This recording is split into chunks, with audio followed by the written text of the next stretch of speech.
안녕하세요. 반갑습니다. 예. 항류능술에서 수리능술 수업하고 있는 박경식이라고 합니다.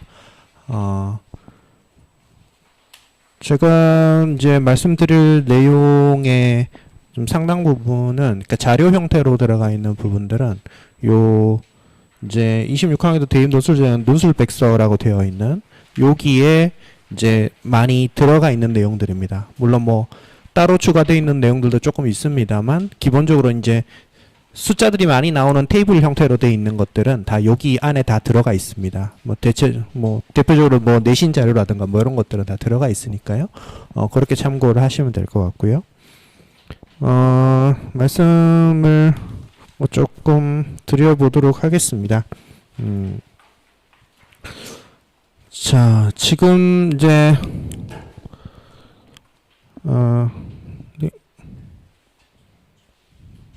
약수령 논술의 특히 이제 수학 부분에 대한 대략적인 말씀을 좀 드릴 텐데,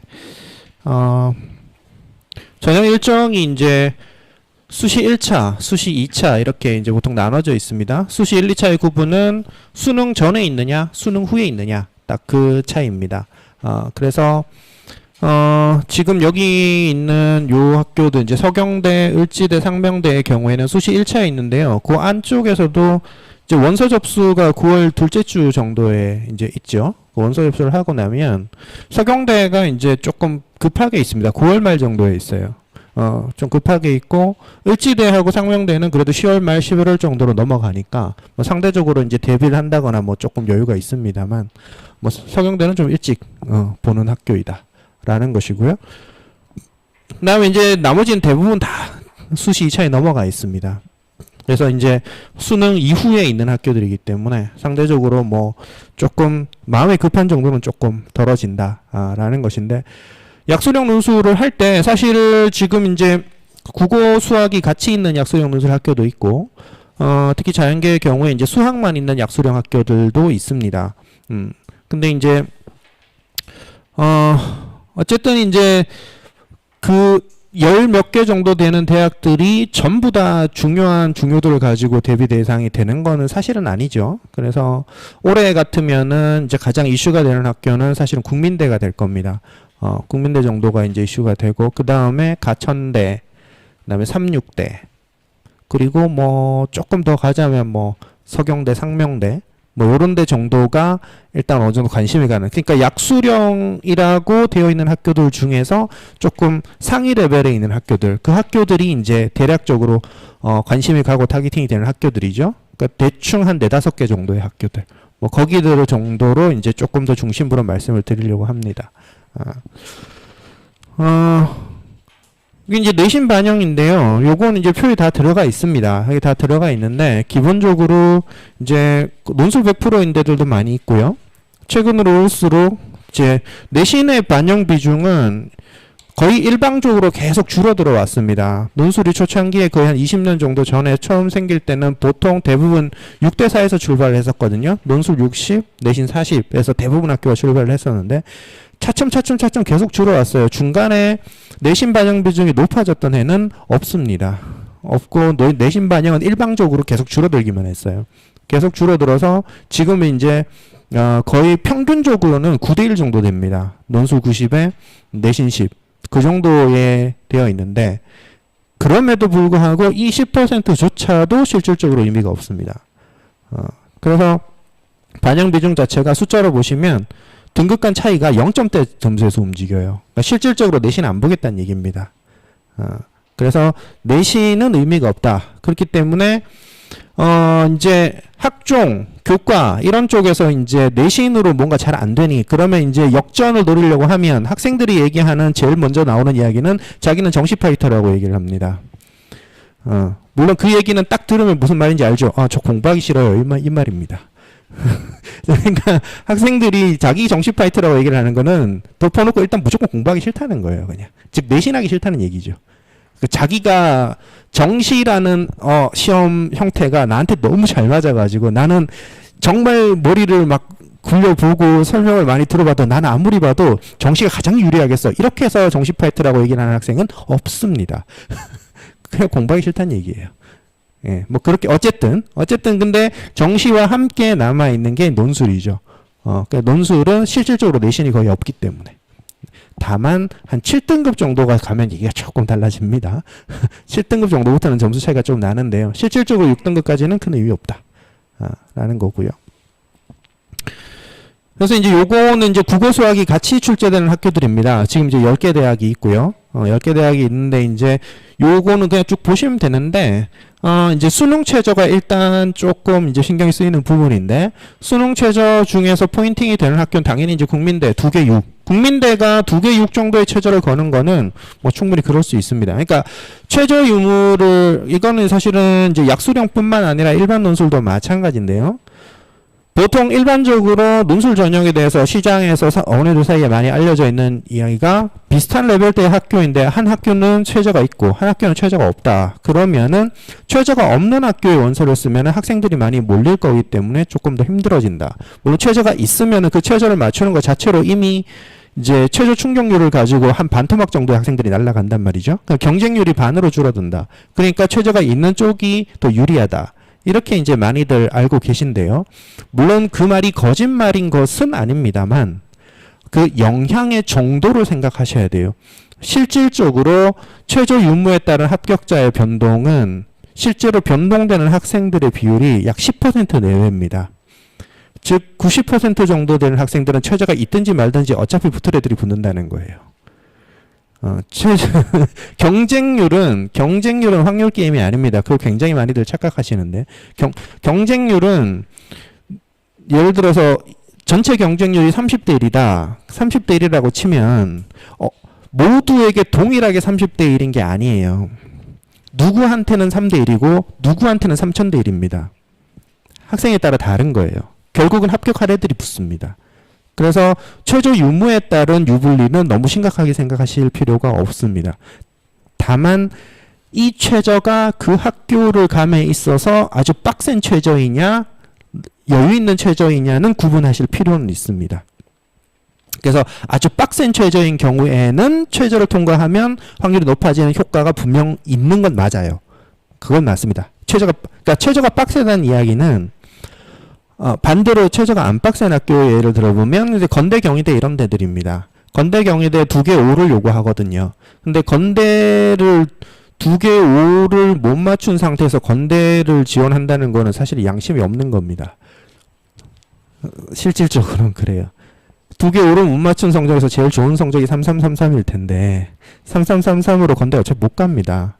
그러면 그 최저는 그냥 말 그대로 그냥 있으나 마나 명목상의 최저예요. 그러니까 그런 학교들은 최저를 맞췄다고 해서 유리함이 생기지 않습니다. 어차피 실력이 안 돼요. 그런데 이제 물론 올해는 조금 다릅니다만 예전에는 이제 세종대 같은 데가 2개 5를 걸었었거든요. 아니 뭐 올해 같으면 뭐 여전히 홍대 예시로 들면 될 것 같네요. 3개 8이거든요. 그러니까 홍대 수준에서 3과목을 요구한다는 것 자체가 오바입니다. 너무 세요. 그러니까 홍대가 3개 8을 요구를 하면 건대 2개 5보다 더 빡센 최저입니다. 더 맞추기 힘들어요. 3과목 자체가. 그러니까 이거는 논리적으로 생각을 해보면 홍대 최저를 맞춘 경우에 3개 8을 맞춘 경우에는 반드시 100% 2개 5는 무조건 맞춥니다. 3개 5의 조합에서 2개 5를 못 맞출 수는 없어요. 근데 2개 5를 맞췄다고 해서 3개 5를 맞춘다는 보장은 없습니다. 3과목을 요구를 해버리면. 그러니까 홍대 최저가 건대보다 더 센 최저예요. 학교 레벨을 고려했을 때 홍대가 건대보다 더 센 최저를 걸어버리면 그러면 홍대 같은 경우에는 최저를 맞추면 꽤나 유리해질 수 있는 명역이 생깁니다. 그러니까 이런 거는 이제 원서 쓸 때 조금 고려를 해야 되거든요. 근데 이제 이런 게 약수령에서 어느 정도까지 적용이 될 거냐. 그러니까 약수령에서는 사실 그 정도까지 이제 엄청나게 차이가 날 정도는 아닙니다. 왜냐면 대부분 최저가 없는 데들이 많거든요.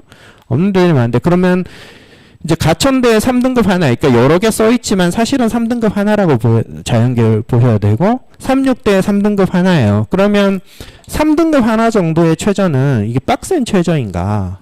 그 정도까지 빡센 최저는 아니에요. 3등급 한 개니까. 그러니까 3등급 한 개를 못 맞췄다는 얘기는 제일 좋은 성적이 4444일 텐데 4444 가지고 가천대 36대 잘 안 되거든요.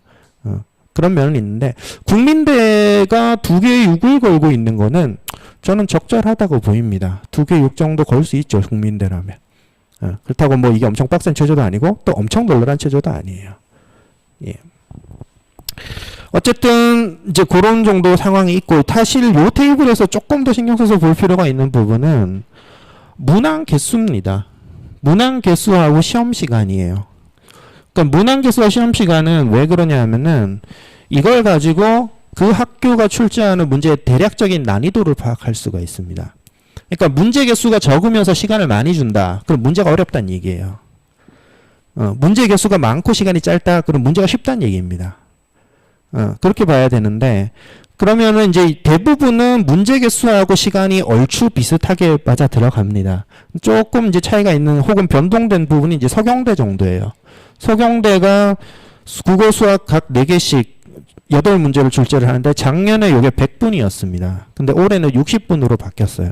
그러니까 작년에 100분으로 출제를 할 때는 약수령, 그러니까 국민대가 없는 상태에서 서경대 문제들이 가장 어려웠었어요. 난이도적인 측면에서. 그러니까 문제 개수도 적은 상황에서 시간도 기니까요. 그랬는데 올해는 문제 개수를 그대로 둔 상태에서 시간을 줄였습니다. 그러니까 난이도는 조금 낮출 거란 얘기예요. 근데 그럼에도 불구하고 가천 36보다는 문제 개수 대비 시간이 여전히 많은 편입니다. 그래서 어느 정도의 난이도는 확보를 하면서 내기는 내되 작년보다는 조금 쉬워질 것 같다. 뭐 그런 정도 예상을 할 수가 있는 거죠. 그러니까 문제가 어렵고 쉽다라는 것은 원래 원론적으로는 문제가 쉬우면 우리 아이한테 유리한가요? 그런 건 없습니다. 문제의 난이도는 어차피 상대평가이기 때문에 아무 사실은 영향이 없는 거예요. 그런데 이제 현실적으로 실제로는 작동을 합니다. 이게. 그러니까 아무래도 어떤 학생들이 조금 더 쉬운 문제 중심으로 나왔을 때에 조금 더 유리한지 조금 더 어려운 문제들 많이 있을 때 유리한지 학생의 성향에 따라 조금 차이들은 생기죠. 그래서 이제 그런 것들도 어느 정도 감안을 해서 파악을 해서 원서 쓸 때는 조금 고려를 하실 필요는 있습니다. 예. 그 다음에 이제 수학만 있는 이제 학교들인데요. 요거는 이제 당연히 이제 이과에 해당하는 이야기들이죠. 그러면은 이제 공학대, 그다음 기술교육대, 여기 외대라고 써있는데 사실은 외대 글로벌입니다. 이 외대 본교도 이제 IT 계열에서 이제 뽑기는 뽑는데 거기는 글로벌하고는 차이가 좀 많이 나요. 그다음에 홍대 세종, 요런 정도가 이제 수학만 가지고 학생들을 모집을 합니다. 원래 여기에는 위에는 뭐도 있었냐면 작년까지는 이제 고대세종도 있었어요. 고대세종도 있었는데 올해는 제가 고대세종을 뺐습니다. 그러니까 고대세종이 약수령이라고 하기에는 문제 난이도가 조금 높아요. 그런 측면도 있고 출제 범위도 미적까지 출제 범위가 되어 있기 때문에 미적이 나오는 형태로 출제가 되어 있기 때문에 그래서 약술형에서는 조금 뺐습니다. 조금 더 일반 논술에 가깝다. 라고 이제 봐서 뺀 거고요. 사실은 그런 비슷한 성격을 가지고 있는 데 중에 하나가 사실은 외대 글로벌이에요. 그러니까 외대가 본교랑 글로벌의 차이는 좀 나는데 학생들을 같이 모집하면서 같은 문제로 시험을 보다 보니까 조금 어려운 문제랑 쉬운 문제를 섞어놨어요. 그러다 보니까 난이도가 다른 데에 비해서는 조금 높은 편입니다. 근데 어쨌든 그럼에도 불구하고 변별은 충분히 가능합니다. 어차피 그들만의 리그가 되는 거니까요. 그 중에서 결국 나는 50점인데 너는 60점이냐 이 싸움 하는 거니까요. 그럼 서울 본교에 있는 애들은 나는 80점인데 너는 90점이냐 싸움을 하고 있겠죠. 뭐 그 안에서 변별은 다 가능합니다. 네. 그리고 이제 이쪽으로 가면 이제 수능 최저가 이제 서울은 2개 사, 이게 높잖아요. 이 2개 사면 이게 좀, 이게 RT 쪽 계열이라서 이게 꽤나 높은 겁니다. 이제 글로벌 캠 기준으로 봐야죠. 글로벌 여기는 이제 1개 3등급 요걸 하고 있고요. 홍대는 이제 1개 4등급. 그러니까 최저가 요구되는 정도를 봐서 대략 성적대 레벨대가 이제 어느 정도 보이는 거죠. 사실은 여기서 조금 더 제가 강조드려서 추천하고 싶은 쪽은 사실은 공학대입니다. 공학대. 그러니까 옛날에 공학대 옛날에는 이제 산업기술대였죠. 저기 지금 위치는 시흥 쪽에 있는데 학교 레벨로 보면은 경기권에서는 상위권으로 들어갑니다. 그러니까 이제 약수령을 지원하는 학생들의 성적대 자체가 기본적으로 이제 경기권이 간당간당한 요런 레벨대까지 움직이기 때문에 그러면 이제 위쪽에서 가천대 36대 정도로 쓸 거고 아래쪽도 원서를 조금 넣게 되면은 저는 공학대를 조금 추천하는 편입니다. 학교 이름 자체가 이과 학교잖아요. 누가 봐도 이과 학교인 이런 학교들은 레벨이 계속 올라갑니다. 서울과기대 같은 경우가 첫 출발은 당연히 이제 저기 바닥에서 출발했지만 지금 거의 동국대까지 가 있잖아요. 뭐 그런 성격을 조금 보시면 될 거예요. 사회 구조 자체가 갈수록 이과가 좀 강조되는 분위기 속에 있기 때문에 이런 학교들은 레벨이 계속 올라갑니다. 그런 의미에서 사실은 기술교육대도 그쪽으로 있긴 한데 다만 기술교육대는 실제로 레벨 차이가 조금 많이 납니다. 그러니까 경기권에서 거의 아래쪽 약간 중하위권으로 내려가기 때문에 기술교육대는 저기 천안에 있거든요. 그러다 보니까 이제 물론 저기까지 원서를 쓸 건지 말 건지는 이제 성적에 맞춰서 다시 고민을 해봐야 됩니다. 예. 그렇고요. 그 다음에 이제 대학들이 어떤 식으로 모집에 신경 쓰는가, 요거는 뭐 아주 중요한 얘기는 아닌데요. 대체로 이제 성격을 보면 학교의 레벨이 올라갈수록, 그러니까 인서울 안쪽에 있는 가천 36 이런 학교, 국민대 마찬가지로 학교 레벨이 높을수록 전 계열에서 다 논술을 뽑습니다. 그러니까 넓은 학과 범위에서 다들 논술을 조금씩 다 뽑아요. 요렇게 돼 있는데, 그래서 이제 수학만 보는 내개교, 아무래도 상대적으로 조금 높은 학교들인 분도 있는데, 이제 요거는 조금 낮긴 하지만 어쨌든 이제 얘네는 이과밖에 없다 보니까 이제 다 뽑고 있는 거고요. 그 다음에 이제 가천, 국민, 36, 상명, 서경수원, 이게 아무래도 약수령 보는 데 중에서는 다 위쪽 학교들이거든요. 요런 학교들은 전 범위에서 다 모집을 합니다. 그런데 이제 약수령이 얘네만 있는 게 아니죠. 그래서 이제 경기권으로 넘어가 있는 약수령 학교들의 경우에는 타겟팅으로 하는 어떤 학생 영역들이 있어요. 그래서 이제 첫 번째 이제 의생명 관련, 그러니까 신한대라든가 을지로 이런 데는 이제 의학 관련 계열에서 학생들을 조금 많이 모집을 하고요. 또 그 최근으로 올수록 이제 컴퓨터, 컴공 IT 쪽이 이제 워낙 이게 강세이기 때문에 그러니까 그쪽을 많이 뽑는 이제 강남대, 한신대 이제 이런 데들이 있는 거. 그러니까 의학 계열은 의시한만 의학 계열이 아니죠. 의학 계열은 사실 그 레인지가 넓습니다. 제일 위에 물론 의대가 있죠. 물론 의대가 있지만 의학 계열이 학과가 딱 잡히는 순간 그 학과는 학교 레벨보다 훨씬 더 위로 올라갑니다. 대표적으로 간호가 있죠. 간호도 이제 의학 계열에 의치한이 있고 그 다음에 실질적으로 메이저 학교들 중에서는 그 막내급의 학과가 간호라고 생각을 합니다만 사실 그 밑에 더 있죠. 간호가 끝이 아니에요. 그 밑에 뭐 이제 각종 그 테크니션들 그리고 우리가 이제 보통 사이언티스트 그 다음에 이제 엔지니어가 있으면 그 엔지니어 밑에 사실은 테크니션들이 있어요. 그러니까 조금 더 기술적인 부분을 담당하는 그 테크니션의 영역, 그러니까 의학 계열에서도 테크니션의 영역이 있거든요.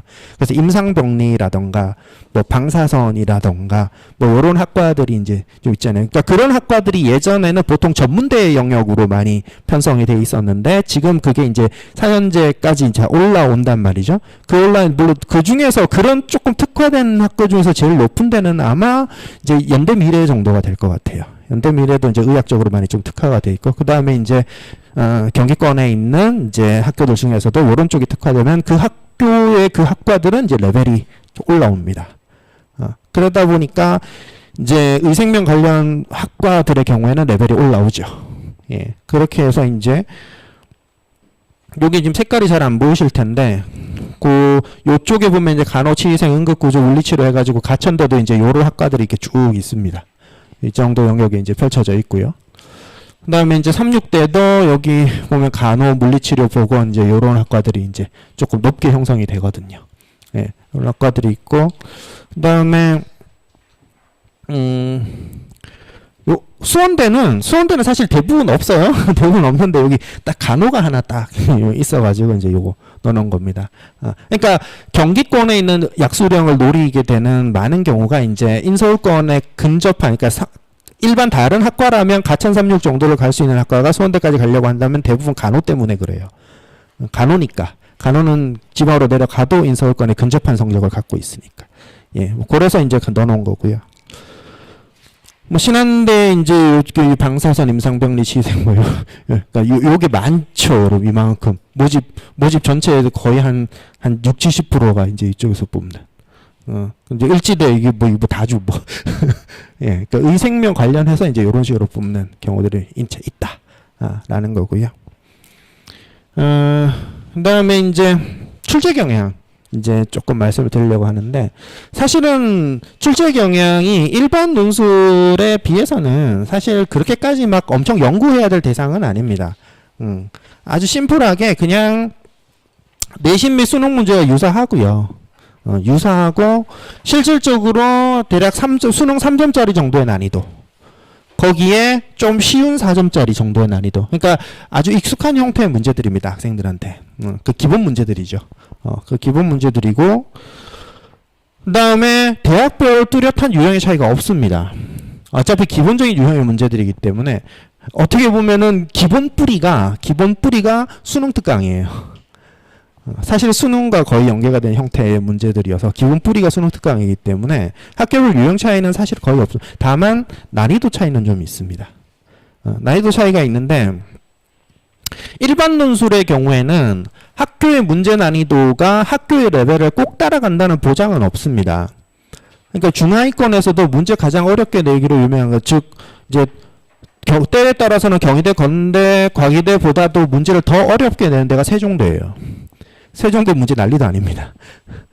그런 식으로 이제 학교 레벨과 문제 난이도가 역전되는 경우들이 꽤나 있는데 약수령에서는 그런 게 거의 없습니다. 약수령에서는 대체로 학교 레벨을 따라갑니다. 물론 이제 비슷한 학교 두 개를 딱 찍었을 때는 좀 더 어렵냐 쉽냐 요렇게는 왔다 갔다 합니다만 학교 레벨 차이를 많이 건너뛰고 엄청 어렵게 낸다거나 엄청 쉽게 낸다거나 그런 경우는 잘 없습니다. 예. 그러다 보니까 뭐 특별한 연구의 대상까지는 아니다라는 거죠. 어차피 대비하는 게 비슷비슷하다는 겁니다. 네. 그래서 이제 예시를 하나 들어보면 가천대 문제인데요. 요거는 제가 뭐 여기서 수학 문제 수업을 할 건 당연히 아니고요. 그러니까 형태적으로 보시면 이거 잘 안 보이시죠? 제가 좀 크게 할까 하다가 그러니까 심플하게 그냥 말만 들으셔야 될 거예요. 리미트 있고 분수 형태로 뭔가 생겨 있습니다. 이거 기본 문제예요. 극한에 대한 아주 기본적인 다항함수 극한에 대한 기본적인 문제입니다. 허구한달 나오는 문제죠.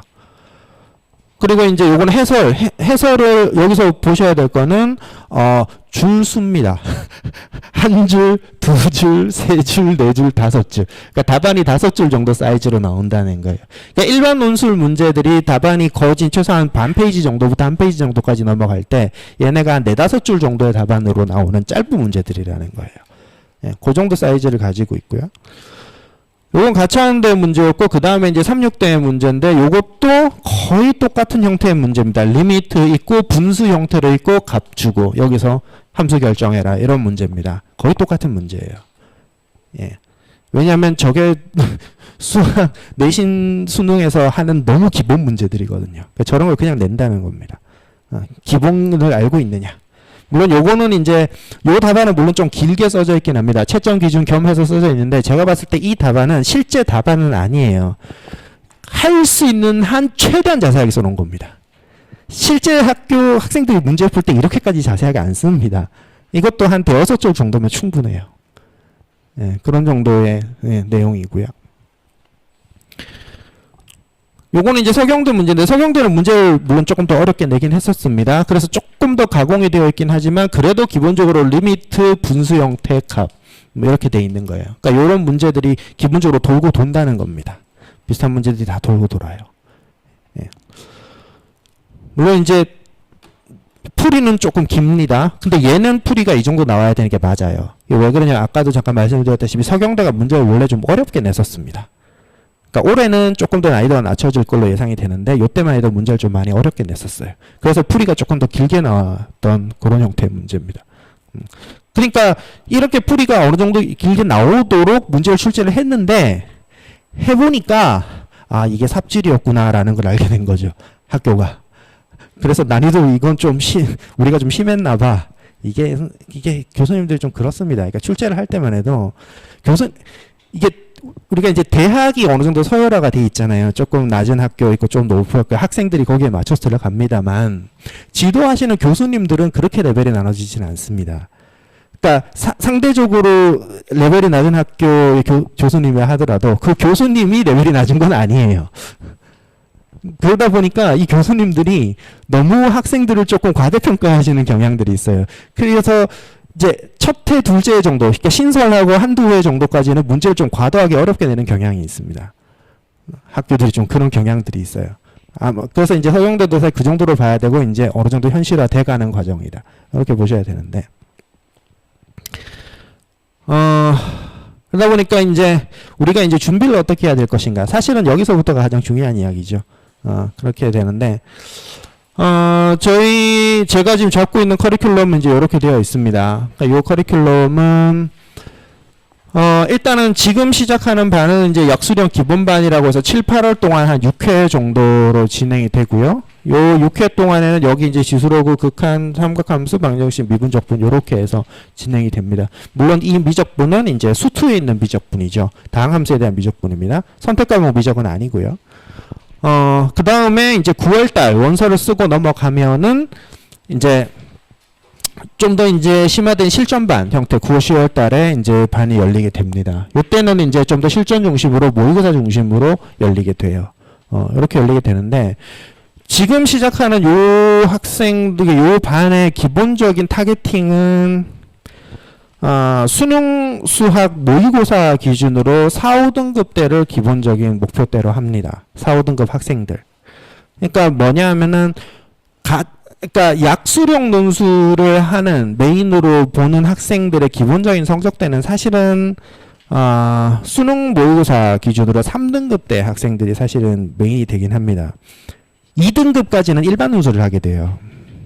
약수령이 메인이란 얘기는 사실 한 3등급 정도 거기에서 당연히 합격자가 많이 나오고요. 그거는 뭐 당연히 그럴 수밖에 없고요. 그렇지만 우리가 항상 적정해서 원서를 쓸 수는 없잖아요. 위도 노려야 되잖아요. 그러니까 위를 노린다는 얘기는 약수령 학교들을 약간 상향으로 보면서 위로 노린다는 이야기는 그게 한 4, 5등급 때 된다는 이야기죠. 한 4, 5등급 때 되면 그러면 그 친구들은 왜 수학이 4, 5등급이냐 왜 더 높은 성적이 아니냐라는 것을 생각을 해보면 여러 가지 원인이 있을 수 있습니다. 뭐 학생들도 그렇고 어머님들도 그렇고 학생의 어떤 그 소위 머리라고 하는 재능적인 영역 뭐 이런 부분들도 뭐 신경 쓰지 하시지만 선생님들이 바라볼 때 저희가 바라볼 때는 재능의 영역이 아니에요. 여기는. 그러니까 기본적으로 양이 부족한 겁니다. 문제풀이의 양이 부족한 거예요. 그러니까 학생이 소위 재능이 IQ가 아무리 떨어진다 하더라도 소위 양을 많이 치는 양치기를 하면 최소한 3등급까지는 간다고 봅니다. 3등급까지. 근데 3등급을 뚫고 더 위로 올라갈 수 있느냐부터는 어느 정도 재능의 영역이라는 부분을 저도 인정을 합니다. 그거를 뭐 전혀 무시하는 건 아니에요. 다만 3등급까지는 일단 양을 확보를 하고 그 다음에 가야 되는데 4, 5등급 대 학생들의 경우에 상대적으로 이 양이 부족한 거예요. 그러면 이제 많은 경우에 우리 애가 뭐 1학년 때부터 시작해서 수학학원 이렇게 보내고 과외도 시키고 뭐도 하고 뭐도 했는데 양이 부족하다고? 예, 그게 부족한 겁니다. 많이 시켰는데 부족한 게 아니고요. 그러니까 절대적인 시간이 부족한 게 아니고요. 수준에 안 맞는 수업을 계속 들어온 겁니다. 그러니까 중간에서 기본기가 잘렸어요. 기본기가 잘린 상태에서 예를 들어서 고1에서 만약에 성적이 좀 안 좋게 나왔어요. 기말고사 시험을 쳤는데 아니면 모의고사를 쳤는데 뭐 이렇게 전성이 안 좋게 나왔다. 그러면 그때까지 이제 나름 이렇게 조금 이렇게 소위 전인교육에 가까운 자기주도 이런 것들을 생각을 하시더라도 네가 알아서 한번 해봐라 이렇게 놔두셨다가도 성적이 이러면 너 학원 좀 다녀야 되지 않겠니? 아니면 뭐라도 해야 되지 않겠니? 물론 1학년 때부터 그렇게 시작하면 조금 더 빠른 느낌이 있습니다만 최소한 1학년 겨울방학 2학년 올라가면서부터는 그렇게 그럼 학원을 보내요. 이렇게 보내면 학원에서 뭐 하고 있습니까? 선행하고 있습니다. 그러니까 얘가 성적이 안 나온 거는 현재 현행에서 성적이 안 나온 건데 학원을 보내면 선행을 하고 있어요. 그러면 더 위에 있는 걸 따라가다 보면 어떻게 하다 보면 어쨌든 더 많이 하다 보면 얘가 되겠지. 안 됩니다. 안 돼요. 그래서 학생이 기본기에서 중간에서 멈추면 오히려 학년을 내려서 돌아가야 되는데 학년을 내려서 돌아가지는 않고 심지어 현행도 안 하면서 선행을 땡겨버려요. 그러면 학생은 멈춰 있는데 계속 시키는 거죠. 학생이 멈춰 있는 상태에서 계속 시키면 안 시킨 거예요. 조금 더 정확하게 말하자면 안 시킨 것보다 못합니다. 안 시켰으면 차라리 나아요. 스트레스라도 안 받잖아요. 근데 못 따라가는 걸 시켜버리니까 짜증만 늘어요. 공부는 공부대로 안 되고 짜증은 짜증대로 늘고 엄마랑 싸우면 싸움대로 하고 말은 말대로 더 안 듣고 그러면서 이렇게 악순환이 계속 만들어집니다. 그러니까 놓친 기본기에서 그걸 다시 내려가서 해줘야 돼요. 그래서 4, 5등급 정도 되는 친구들은 요 기본 단원별로 돼 있습니다. 요 커리큘럼이. 그러니까 3등급 이상이 나오고 있는 친구들은 어차피 수능에서 하던 기본기와 같은 형태의 문제들이기 때문에 얘를 원서 이후에 들어와도 괜찮아요. 원서 이후에 그러니까 그래도 약수령이라는 시험이 수능은 아니니까 문제가 어떤 식으로 나오는지 조금 볼 필요는 있어서 세트 단위로 되어 있는 모의고사 형태를 풀어보면서 적응을 할 필요는 있어요. 그럴 수는 있는데 근데 이제 더 아래쪽 성적대를 갖고 있는 친구들은 더 기본기를 더 채워야 된단 말이죠. 이때는 문제가 단원들이 섞여 있는 세트 단위로 가면 안 좋습니다. 기본적으로는 단원별로 가야 돼요. 단원별로. 그러니까 진도의 양이 정해져 있는 과목들은 그러니까 수학 그리고 수학에 가까운 과탐 이런 것들은 전체를 훑어서 몇 바퀴를 돌렸느냐 이거 아니에요. 중요한 건 그게 아니라 각 단원이 얼마만큼 독파가 되었느냐로 가는 겁니다. 그렇게 가는 거기 때문에 심지어는 제가 고등학교 다닐 때는 저희 그 학교 선생님들이 저희는 이제 늘 대비하는 게 본고사 대비였기 때문에 그러면은 물론 이제 한 문제 붙들고 시작하면 1시간씩 풀어야 되는 그런 본고사 문제들 막 허구날 풀고 있습니다. 그럼 학생들이 이제 저희 수능 대비는 어떻게 해요? 이렇게 물어본단 말이죠. 그러면 선생님들이 야, 그 수능은 문제 쉽잖아. 그거 나중에 고3 돼가지고 그때 넘기는 문제집 한 달 정도 풀어보면 돼. 그냥 그렇게 얘기를 하신단 말이죠. 실제로 그렇게 하면 됐어요. 그렇게만 하면 어차피 수학들은 다 만점이 나오니까 그게 가능했었는데 어쨌든 조금 더 높은 수준에서 단원별로 독파가 되면 전체적인 어떤 연습이라는 그 시험 자체에 유형화된 부분의 익숙해짐이라는 것은 기간이 그리 오래 걸리지 않아요. 그러니까 기본기가 부족한 그 기본기를 채워야 그러니까 프로 농구 선수를 꿈꾸는 어린이한테 농구 유망주한테 야, 농구는 48분 동안 경기를 쿼터 단위로 떠야 돼. 그러면 쿼터 단위의 체력 분배를 어떻게 할 건지 이거 연습해야 되니까 너 계속 농구 연습 뛰어. 그래서 농구 연습 게임을 고3 때까지 시키면 얘가 프로 농구 선수가 될 수 있느냐? 안 돼요. 마라톤 선수 킵초게 이런 사람들, 이런 사람들한테 그러면 이 사람이 연습하려면 42.195를 매주 뛰어. 그렇게 훈련하는 마라톤 선수는 없습니다. 황영조 선수가 그렇게 얘기를 하도 제가 요새 런닝에 관심이 좀 많아가지고요. 살 뺀다고. 그 사람들이 보통 마라톤 선수들이 마라톤 풀코스를 1년에 한 2번 정도 뛴다 그러더라고요. 마라톤 선수가. 마라톤 풀코스를 1년에 한두 번 뛴대요. 평소에는 거의 주로 한 20km짜리를 매번 10km, 20km짜리를 계속 훈련한다고 하더라고요. 그러니까 시험 형태가 딱 있을 때 요 시험 형태가 익숙해져야 되니까 요 시험 계속 봐. 이게 되게 비효율적이라는 겁니다. 그러니까 그 전에는 기본기 연습이 돼야 되는데 그 기본기 연습은 단원별로 가는 거거든요.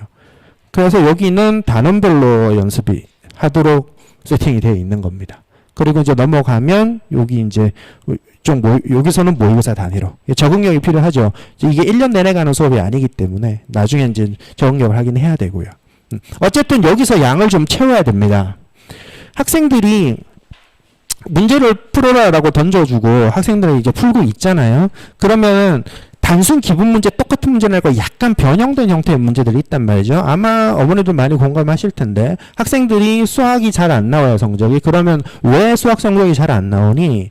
그러면 학생이랑 어머니 같이 와 있으면 어머님이 먼저 대답을 해서 얘가 기본기가 약해가지고요. 응용 문제에 대한 적응력이 좀 떨어져요. 뭐 이렇게 이야기들을 하십니다. 그러면 문제에 대한 진단이 원인에 대한 진단이 아주 정확한 거예요. 기본기가 떨어져서 응용이 잘 안 된다. 아주 정확한 진단입니다. 그러면 해결책은 뭔가요? 기본을 채워야 되잖아요. 그럼 그 기본은 어디에 있나요? 그 기본은 지금 하고 있는 과정에 그 책 안에 기본이 있는 거예요. 거기에서 정의부터 시작해서 차근차근 이야기를 해야 이해가 돼야 그게 기본기를 만드는 건데 그걸 자꾸 다른 방법으로 간단 말이죠. 뭘 하면 조금 빨리 되지 않을까? 뭘 하면 좀 빨리 되지 않을까? 그러면서 자꾸 다른 방법을 찾아요. 소위 이런 말이 있죠. 튜닝의 끝은 순정이다.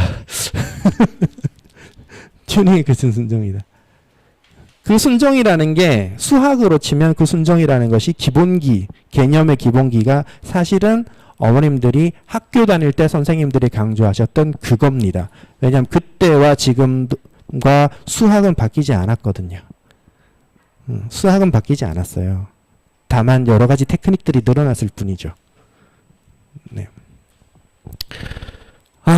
그래서 학생들한테 이렇게 문제를 풀어라라고 던져주면 학생들이 못 풀어요. 막 이렇게 가만히 있어요. 그럼 옆에 가가지고 너 이거를 몇 분 요거는 요렇게 하는 걸 어떻게 해야 될 것 같니? 라고 물어보면 저 이런 거 안 배웠는데요. 그래요. 그러니까 이게 뭐랑 비슷하냐 하면은 예를 들어서 김치찌개를 끓인다고 쳐요. 그러니까 애한테 김치찌개를 끓일 수 있는 방법을 가르쳐줬어요. 그러니까 레시피를 가르쳐줬어요. 뭐 김치를 어떻게 하고 뭐 고기를 어떻게 볶고 막 가르쳐줬어요. 근데 문제로 뭐가 나오냐? 김치국을 끓여라 이렇게 나온 거예요. 그러면 김치국을 어떻게 끓여야 될지는 배우진 않았어요. 그러면 이 학생들이 뭐라면 저 김치국 끓이는 거는 안 배웠습니다라고 얘기를 해요. 그렇지만 뻔하잖아요. 어쨌든 김치를 쓰는 거라면. 그리고 내가 먹어봤더니 물이 좀 많더라. 그러면 최소한 김치 넣고 물 좀 많이 한다가 기본. 거기까지는 답안이 나와야죠. 거기에서 뭐 양념을 뭘 넣는지 이런 것들은 배우지 않았다 하더라도 최소한 어쨌든 김치 쓰고 물 좀 많이 할 거야. 요거는 나와야 되는데 그거를 안 하고 저 이건 배우지 않았습니다라고 나온다는 거예요. 그게 안타까운 거죠. 왜냐하면 기본적인 학습 방향 자체가 레시피를 외우는 방향으로 가고 있는 거거든요.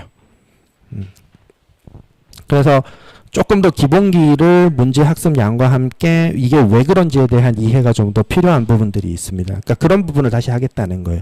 물론 이 수업의 양이 절대적으로 어마어마한 양은 아니기 때문에 이것이 뭐 학생을 갑자기 막 4등급 나오는 학생들을 2등급, 1등급 만들겠다? 이거는 아무리 봐도 안 될 것 같잖아요. 사실.